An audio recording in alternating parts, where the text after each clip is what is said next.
Good morning and welcome to Mornings with Marit. It feels like it's been forever. I think the last one I did was in May. So just maybe it's me getting reconnected with you guys. Anyway, it's nice to see everybody, hear from folks, and have you online today.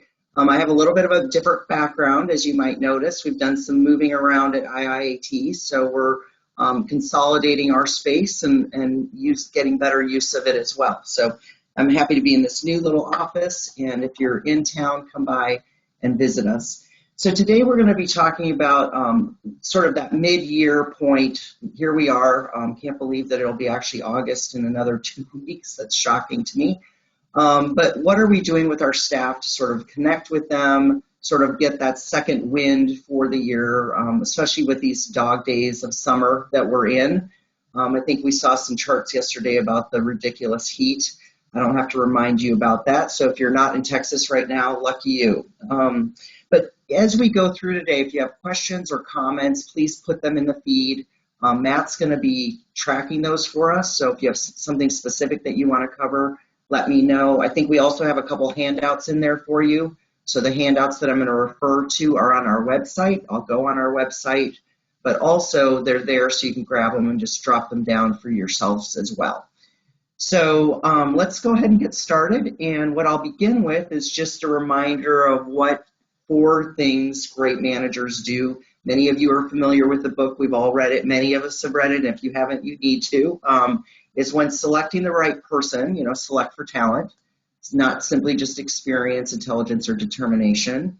When you're setting expectations, which is one of the things we're going to be talking about today, is defining the right outcomes, not just the steps. When you're motivating someone, focus on strengths, not weaknesses. And when developing someone, let's help them find the right fit, not simply the next rung on the ladder. So these are the 2 areas that we're going to focus on today. And I'll provide some very specific things that you can do, conversations that you can have, tools that you can use for actually goal setting, and we'll also share a little bit of some other folks' experiences and so forth. So here we are, middle of the year, time to regroup and work with people. But before we get into working with people, we just want to make sure, too, that the culture is right, okay? So as you know, we talk about there being a direct link between employee engagement and your actual performance as an organization, and which does drive stakeholder value at the end of the day. And so a lot of the concepts that I'm going to hit on today are in First Break All the Rules. I'm going to hit some other concepts as well. But as you know, we like to think about when you're looking at your job and your career, it is like climbing a mountain, and you have to do it in a certain order, or you can end up with what we call sort of that altitude sickness. And you may have to reset anytime there's a change in leadership, there's a change in your role, and it doesn't mean that you have to stay at the base camp very long, but if you don't get base camp questions answered and camp 1 questions answered, it makes the other parts of it really hard to do from a standpoint of learning and growing and working with the organization. So, I might even challenge you to think about this for yourself right now. If you were on a scale of 1 to 5, do you know what's expected of you? Do you have all the right material and equipment to do your job? 5 would be, I strongly agree with those statements. What about your employees? Would they agree with this as well? At work, I have the opportunity to do what I do best every day. And next month, we're going to really focus in and drill in on understanding your employees' strengths. And are you leveraging those? Have I received recognition and meaningful praise in the last week? Does someone care about me? Does someone encourage my development? And then you move on up the mountain to, do my opinions count? Does the mission and the purpose of the company make me feel my job is important?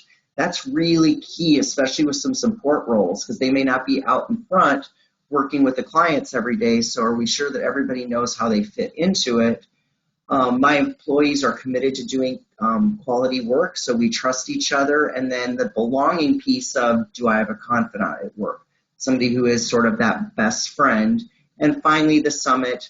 In the last 6 months, someone's talked to me about my progress, which is what we're going to talk about today, right? So if the rest of these don't really connect, then talking about your progress might get you a little altitude sickness, and do I have the opportunities to work, learn, and grow? So we're going to kind of talk about the summit today from a perspective of understanding and making sure that you've got the right information from your team members. So just a reminder, if the base camp's needs aren't met or addressed, then everything you do to further the journey really is irrelevant. So take some time, talk with your employees, check with yourself, and make sure that you're in the right place overall. I just did a group meeting a couple weeks ago and had a team in here and had them actually go through those questions and evaluate for themselves. And it was fascinating what they got out of it. And their leaders in their organizations kind of checking in with, wait a second, maybe I've got some base camp and camp one items that need to be really fleshed out and clarified so that I feel like I can be part of this organization that's growing and re-engineering and becoming innovative as well. So one of the things when we talk about outcomes is really getting good about not just saying this is how we do things and these are the steps, but really what the end result is. And I would use examples, for instance, even like when I think about a renewal for a client. It's not just about, hey, did we renew it and these are the steps that we're going to do, but what's the experience that we want for this client in the process? So I think about sometimes when I'm putting together a team on a renewal for, let's say, a large client, a smaller client, doesn't really matter, and have the team actually talk before we jump into all the what's and the how's and so forth. Let's sit down and talk about what does this experience look like? What does success look like? What's the outcome that tells us? What's the experience for this client that says this is the right outcome? And it's amazing what a different level conversation you're having with people. Or thinking about your goals for the year or a project that you might be going through, whatever that might look like. But what we talk about is with employees is helping them find their own path of least resistance toward the desired outcome, because there are some painful ways to go about it. And so that's that point of not superimposing your own path to get there. And I will tell you, sometimes that takes an enormous amount of discipline, because I've seen people do things at times and I'm like, I would never do it that way, but the end result was just fine. So sometimes as a manager, you've got to step back and say, are we going to get there? And it's just not the way I would have done it, or is it really you're going about things the wrong way? The other thing we talk about great managers is that they create tension. So when you're setting goals, it's about encouraging people to stretch a little bit, right? So I know if you haven't done goal setting in your organization, that can be pretty scary in of itself. People are, well, what if I write it down and then we can't achieve it? What are the consequences of that? And so I always, when I'm starting goal setting with teams for the first time, I say, let's make this year a dress rehearsal. Let's just give it a couple tries out there and see what works. And we'll adjust it based on what makes sense for the team. And that does take a certain amount of trust for the group to get there. But when people set goals, then what we want to do is inspire them to stretch just a little bit further and create that tension there. And so setting the right outcomes does expect a lot of our employees, but there's probably no better way to nurture self-awareness and self-reliance in your people. So making sure that people can actually be part of that process, you're building it together, you're talking about what challenges you're going to have as you go. I love this comment that, any attempt to impose the best one way is absolutely doomed to fail. It's inefficient, for one thing. The best one way will fight against people's unique abilities. I know even for me, trying to build these presentations on a monthly basis, my team is, I think they just show up to watch this to see if I actually built it, because they know a day or two in advance. I'm still trying to mull through and waiting for sort of that inspiration to kick it off. I'm a quick start, so I know last minutes when it's going to come together for me. But if somebody said to me, no, Mart, we need to see your draft well in advance, we need to see what the outline is, two things would happen. One, it probably wouldn't be my best work. And B, I'd probably change it in the end anyway. Where others of you might say, actually, for me to do it the best way, I've got to put together an outline. I've got to do the research. I want to practice it in advance. So letting people understand what that is and what that path is really an important thing. But one of the things, so I'm just going to read this because I think it's important here. First, it's inefficient. The one best way has to fight against the unique creative talents possessed by each individual. Second, it's demeaning. I thought that was interesting. By providing all the answers, it prevents each individual from perfecting and taking responsibility for their own style. And third, it kills learning. which I think is key. Every time you make a rule, you take away a choice, and a choice with all its illuminating repercussions is the fuel for learning. So we want to create that environment that absolutely allows people to try different things, because that's how you learn. I mean, my staff has heard me a million times say, just let them try. If they fail, they'll learn. It's okay. So they'll never do it again, right? So that's how that works. So, our challenge is not to perfect people the way that we would, but to capitalize on people's uniqueness and so forth. And so another reminder, too, is that the road to hell is paved with good intentions. So, we don't want to over-engineer, but we absolutely want to be clear on what the end result is, what does success look like. And by the way, as you know, if you look at a goal or an outcome and it's not clear what the end result is, and we could debate at the end of the day whether we achieved it or not, it's probably not a good goal. So you want to be able to, what does it look like? How can we demonstrate it? Can we measure it, which would be even better, and so forth. And then just a reminder at the end of the day that, frankly, the customer is the ultimate judge of value. So you may not love exactly how something happened, but if the client loves it, that's the ultimate judge at the end of the day from a standpoint of looking at goals and so forth. So let's talk about mid-year, okay? Some of you might say, well, Mark, we don't really have specifically clear goals, and so I'm not even sure where to begin this conversation. So one of the things that I will always recommend is to try and create an environment where you're talking about goals and so forth in a team dynamic, not just individual. First of all, there's an accountability that naturally happens when a team puts their goals together or shares them individually with each other, as opposed to just one-on-ones, besides the fact that you save yourself hours and hours of time. So imagine that you have a team meeting. Before the meeting, you ask everybody, look, I'd like you to look at the past 6 months. Write down some notes, and we have this actual document that is one of your handouts. I'll show you where it is on the website as well. But have them do a little bit of pre-work. What I want you to do is just jot some ideas around what some of your accomplishments are. What are some of the disappointments that you've had the last 6 months? What are some skills you've learned? Now, you could do this as part of this midterm and then stretch it out, have them build on it, and it becomes the annual review process, which is a great way for the team to share it. What experience have I gained? What relationships have helped me develop and have contributed to my success? What, from a standpoint of career aspirations, might I have? So that might be interesting to do maybe in a group setting or individually, or is there anything other important thing that you'd like us to know? So what I tend to do is have everybody prep for it, put together their ideas, and then I put them in a room and we actually go through it and share it. And what I find is the team is amazingly supportive. They just wrap around each other. What will happen is somebody will say, well, these are my accomplishments, and the team will literally say, oh, but don't you remember you also did X, Y, and Z, or we did X, Y, and Z. Or maybe even more importantly with the disappointments, I consider it sort of the cathartic part of the meeting, because I'll say, my disappointments this last year have been I just haven't gotten to see my teammates as well. Or we lost an account that was so important. And other teammates will jump in and say, yeah, I feel the same way. So there's an element there of sharing that can be really key from a standpoint of you sharing with each other, feeding it, and having a conversation in a team dynamic versus just a one-on-one conversation. Some of you are smaller organizations, so onesie twosies might make more sense.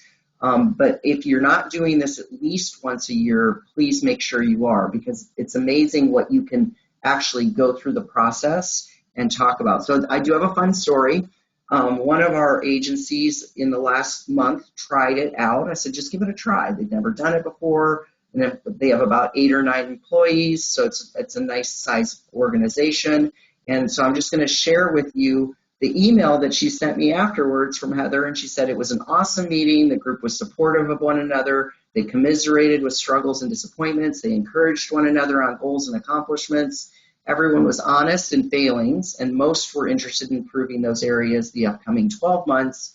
And then she comments that her partner, Mike, said it was the best meeting we have ever had. So if you've never done it from a standpoint of goal setting or group reviews, this is a great way to just take a baby step into the review process. So thanks, Heather, for your story. It's always fun to hear when you think things will work out, they do.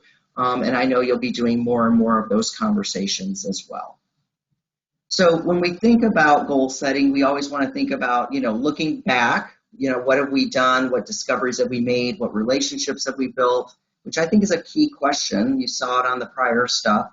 But then revisit, right? So what's the main focus moving forward? What are we going to discover next? What relationships are we going to build to make things successful? And remembering that relationships are what make the world go round. So we definitely want to make sure that we're encouraging our people to continue to expand and grow and so forth. So just as a reminder, and this comes out of the book Traction, if you didn't watch the Launch 2022 Mornings with Mara, you want sort of a revisit on goal setting, that one is from February. It's on the Mornings with Mara page on IIT.org. But one of the things that I always want to capture out of this is humans have a short attention span. So they tend to lose focus beyond 90 days. So when you are doing some of these meetings and goal setting, I think about doing it in shorter bursts. Let's do it in 90 days. Let's figure out that it's palatable, it's manageable, 3 to 5 goals, be very specific about the success, and then get after it and so forth, okay?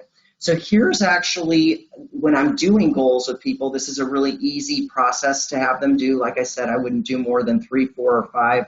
If you've never done it before, choose 2. Doesn't really matter. But you want them to clarify what the specific objective is.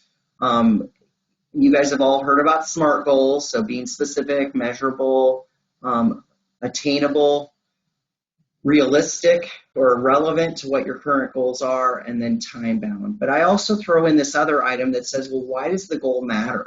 Why is it even important to us and to you? Because if we don't have conviction behind that goal and really believe it's important, other stuff will take priority. So it's also a gut check to say, is this just activities that we're doing, or is this really critical? So don't forget to do that question that says, why does this goal matter to us and to them individually? And then, of course, how are you going to measure it? Can we figure that out?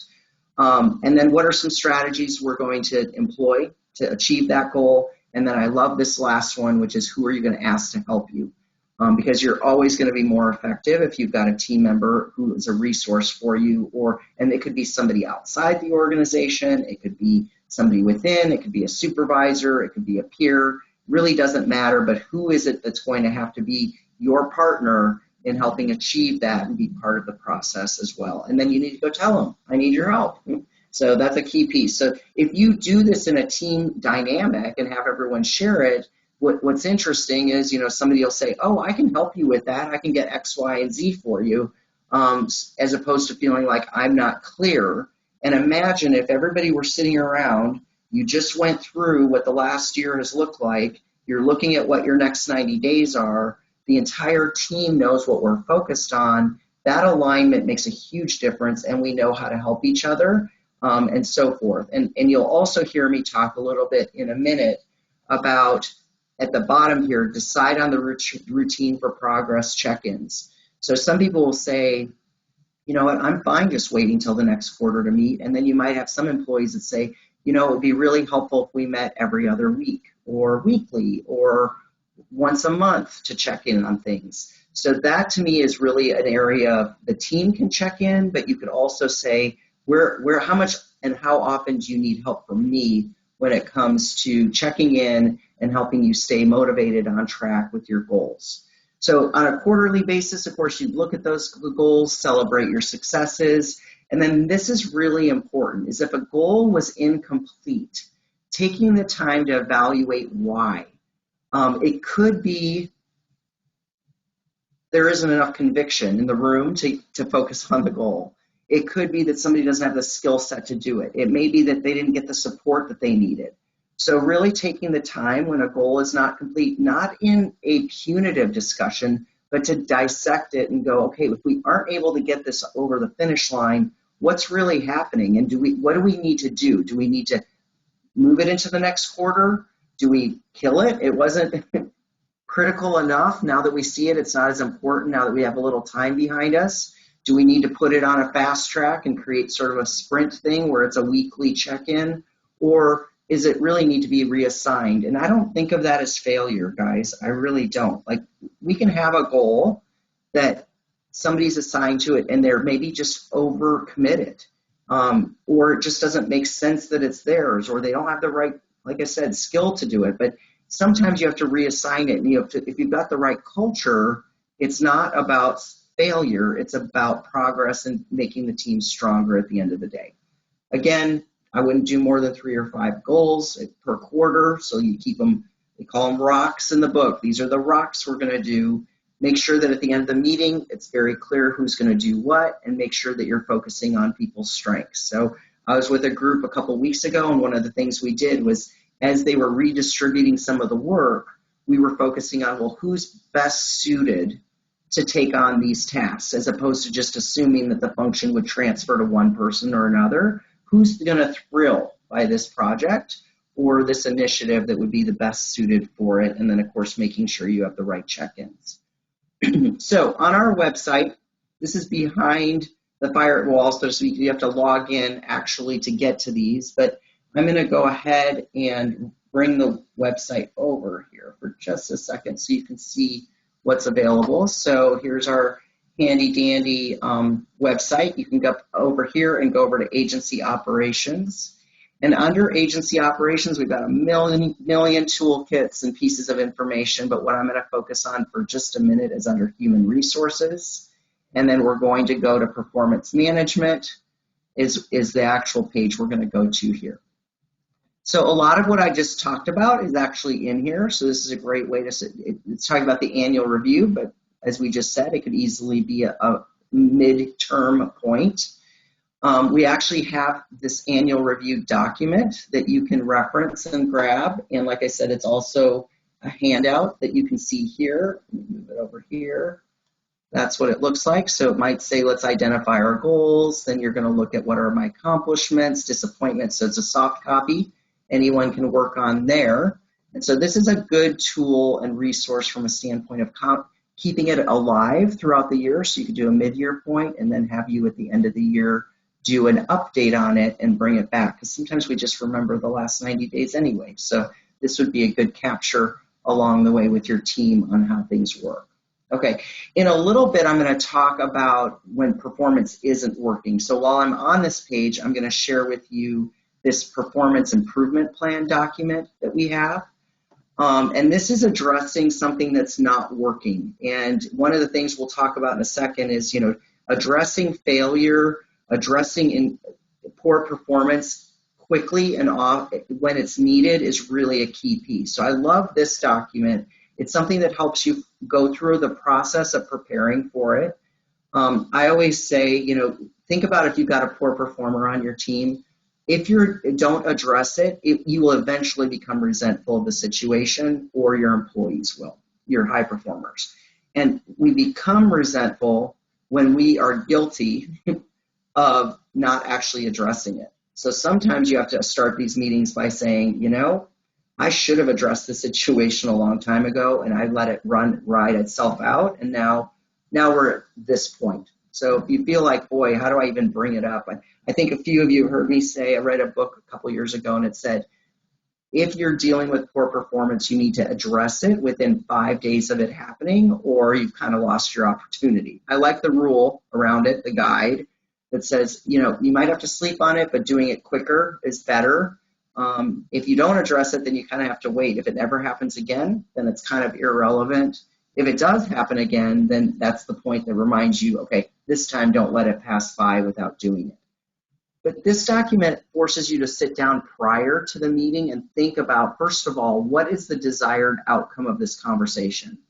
And if you lead with that in the meeting, I think in the culture code it talks about that, create that future connection. So the desired outcome of this conversation, make it up, Matt, is that we have a really successful 2022-23 based on the fact that you're here and you're dependable and you're available to your team and the team has a strong dynamic. That's what we're going to lead with. Then go into the description of the situation, and then you want to reference, okay, well, let's say he's not doing what he should do and people don't trust his work anymore. Well, part of our value is that there's integrity in everything that we do. Well, if there isn't integrity, then it's tied to that value. And then, of course, why do we even have that value in the first place? Like the whole comment here and theme around why. Then during the meeting, you'll actually talk about the issue, document the explanation, what's contributed to the situation. You might even have contributed to the situation by not addressing it. Figure out the commitment for the employee to correct, and then you have the follow-up action items. And then I always say when you leave these meetings, put the follow-up meeting on the calendar immediately, because we know 2 weeks goes by, 3 weeks, 6 weeks, all of a sudden it's like, oh my gosh, we said we were going to come back and address it in 30 days. It's been 3 months. And the employee doesn't know where they stand. You're frustrated, so make sure that you do those follow-up action items. Be clear about consequences, because sometimes we're vague, especially if we don't like conflict, and then always ask how you can help to be more successful. So if you're looking for a tool and a resource for having a performance improvement discussion, this is a good tool and a guide to use as well. So hopefully that was helpful from the crew out there, and it is one of your handouts. So let me go back to the slides. We do this all right today, I'll be kind of impressed. All right. Also, we have goal worksheets, so it's not sometimes, we talk about the end result. For sales specifically, if you know your metrics, if you want specific help on this one, let us know. We can send it to you. But this actually forces you to break down what your closing ratio is, all the way from how many contacts it takes to actually get an appointment, and how many appointments allow you to get to the proposal stage, and how many proposals or quotes actually lead to closing, which will help basically take a bite out of a goal for a salesperson down to the activity level that you need to be working at. So if someone's not achieving their end result in sales, sometimes it's about managing activities and then understanding why aren't you able to close, what's happening with that, when does it work, when does it not, studying it and so forth. So make sure you use the resources that are available from a perspective of tracking and so forth your goals. Okay. So the next thing we're going to talk about is motivating.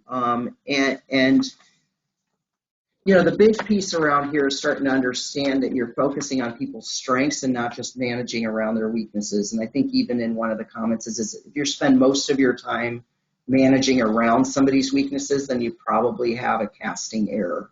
Their role is not right for them. It's not suited for them. You want to be able to put somebody in a position that they can use their talents every day and be talented at what they do. So if you want to turn talent into performance, you have to position each person so that you are paying them to do what they're naturally wired to do. So if you don't understand what that is, or it's unclear, and we'll talk about that next month, I'll get real deep into it with a few different assessments.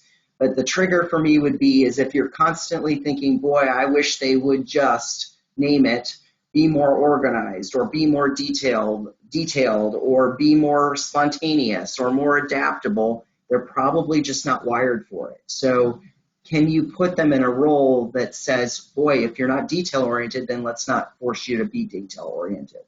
Or if you're super detail-oriented and somebody's like, gee, I wish you just wouldn't be in the weeds that deeply, well, maybe we need to put them in a role that does celebrate the fact that they're researchers and detailed. And is there a way that you can actually leverage that strength for them as well?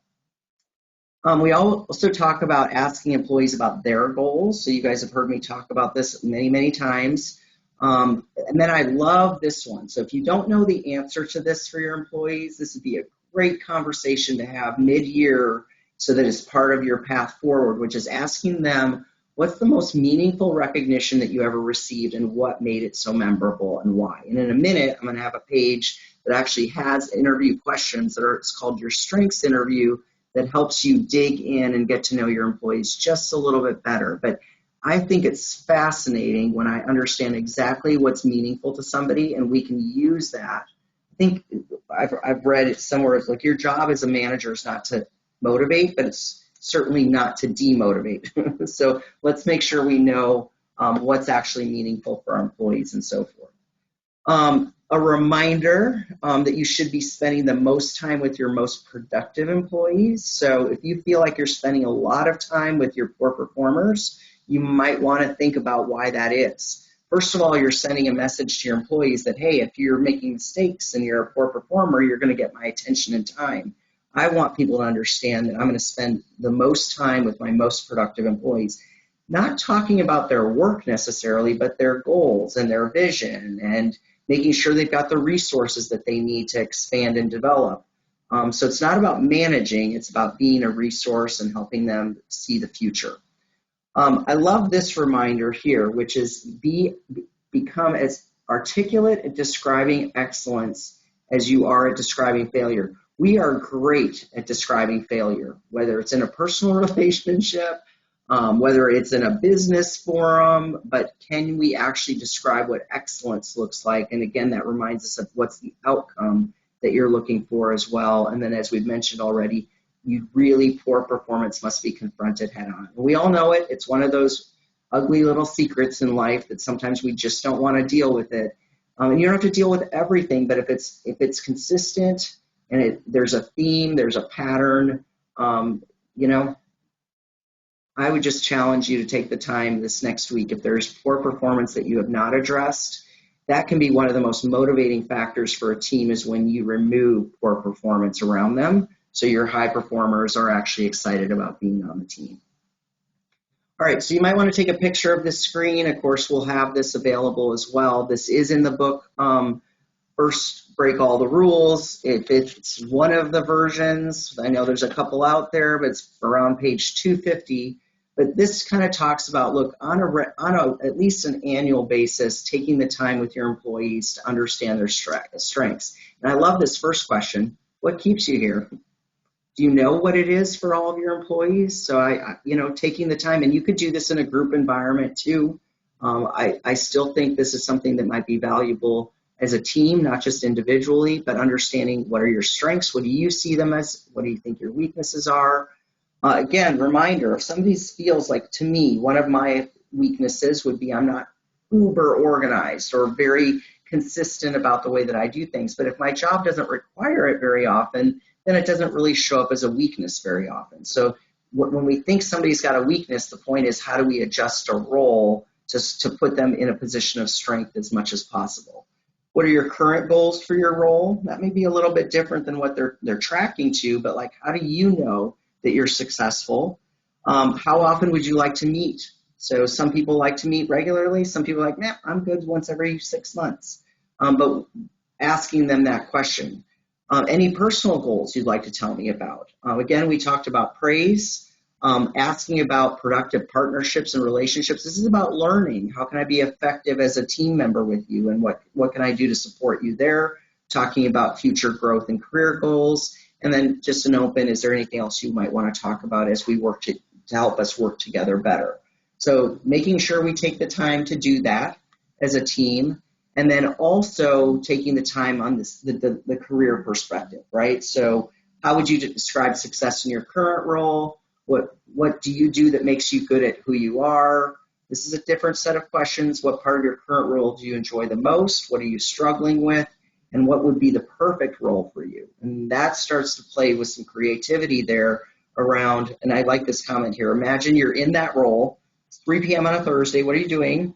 Why would you like it so much? That might help you clarify how to help someone tweak and get excited about their careers and so forth. So that kind of takes me to thinking about people and humans and what they're needing right now. And in a study that was just done recently, they're talking about well-being, and we've all heard it, right? I mean, we hear about people talking about their health and well-being constantly now. But there's several ways that people are looking for well-being. It might be financial and making sure that we're set up correctly from that standpoint. It could be your mental health and well-being. So these may be some questions you might want to ask your team. How are you feeling from a financial, mental, social, that's the company culture, your work-life balance, the physical well-being as well. So are we keeping ourselves healthy and so forth? And then finally, your career well-being, which is essentially what we're covering today. But again, going back to that holistic idea of, do you know your team? Are you set up to understand it? Are you having these kinds of conversations, and how do you build them into your regular team meetings and your goal setting? And wouldn't it be interesting if you had 90-day goals around one or two of these things with the group so that they felt like they were connecting in a different way, especially since they're probably not seeing each other as much as they could. I did think this was a fun, interesting nugget of information that came out in one of these studies as well, that talked about, as leaders, what are the top power skills for 2022? Not a surprise here at all, I'm sure. But number one is being resilient and adaptable. And so if you're struggling with that, you might find people on the team who are actually going with the flow and feeling better with that. And how can you leverage their strengths for that? Technology skills, obviously a must nowadays, even more so. Communication across remote and distributed teams, emotional intelligence, cross-functional. I think it's fascinating to hear this, right? Leading through change management, dealing with stress, time management, and creativity. So you might check the team, feel like how your leadership team is doing in these things, because this really does talk about, from what we need right now with our organizations, is to be in this place, offering these kinds of resources and making sure that we're delivering and presenting these skills on a regular basis for our teams. So we're just about to wrap up. I did want to talk about a book real quickly with you. Many of you have seen Vanessa Van Edwards speak with us before. She's a great speaker, but she has a great book out called Cues. So here it is. If you are in Austin or you want a book, we have them, so you can let us know you want it. We'll be happy to send it over to you. But she talks about the difference between being warm and competent. And on the right side, you can sort of say, she says, do a quick test by choosing which column sounds more like you. Competent would be impressive, powerful, smart, capable, and expert and effective. Warm would be trustworthy, collaborative, kind, compassionate, a team player, open. And what she talks about in her book is how if you combine the two, you actually end up in that charisma mode. But what I love about the book, as I was getting ready for this meeting today and kind of glancing through it, is that it reminds us different techniques, whether it's in writing or speaking, of what warm people need versus what competent people need in the way that we communicate with them. So just as a for instance, so she says, warm people seek inspiration, competent people seek information. So when we talk about a competent friend, for instance, we might say, you're so interesting. You always give the best advice. I knew you would know what to do. I love working with you on projects. Those would be competence type comments, where with warm people, they're going to want to hear comments like, you're the best. You know how to get the party started. You always make me feel so comfortable. I love opening up with you. I trust you. And what she talks about in here is how if somebody's real warm and you approach them from a competence side, you'll actually fall flat, and vice versa. If I'm the competence style and you're just trying to be playful and warm and fun, you actually can miss the mark there too and can be demotivating. So I think there's some fascinating tips here on communication, writing skills, emails, verbal cues, nonverbal cues that can actually help you be potentially more effective with your own team and what people need from that standpoint. So wrapping it up here, focus on the outcomes, not just telling people what the right steps are. I encourage you to leverage the team environment. And so Matt, let me know if we have any questions or comments that people have. Understand your individual employees' communication needs. So we kind of touched on that at the end. And then when motivating someone, focus on their strengths. That's much more motivating than trying to shore up people's weaknesses that probably you're not going to be too successful at anyway. So next month, we're going to talk about leveraging your team members' strengths. So think things like Colby, Gallup Strengths Finders, the why, how, what assessments. Others of you use DISC and so forth, so that'll be a fun conversation. I think now that if you've registered for Mornings with Mart, it just sits on your calendar, so you don't have to register individually, but if you want to get somebody else hooked in, that's great. And then next week, I will be with Kim Hudson doing a lunch and learn on Tuesday, and I'm going to talk about taking the risk out of selling. So if you want to attend that, please go ahead and register. That's for free and available to you guys.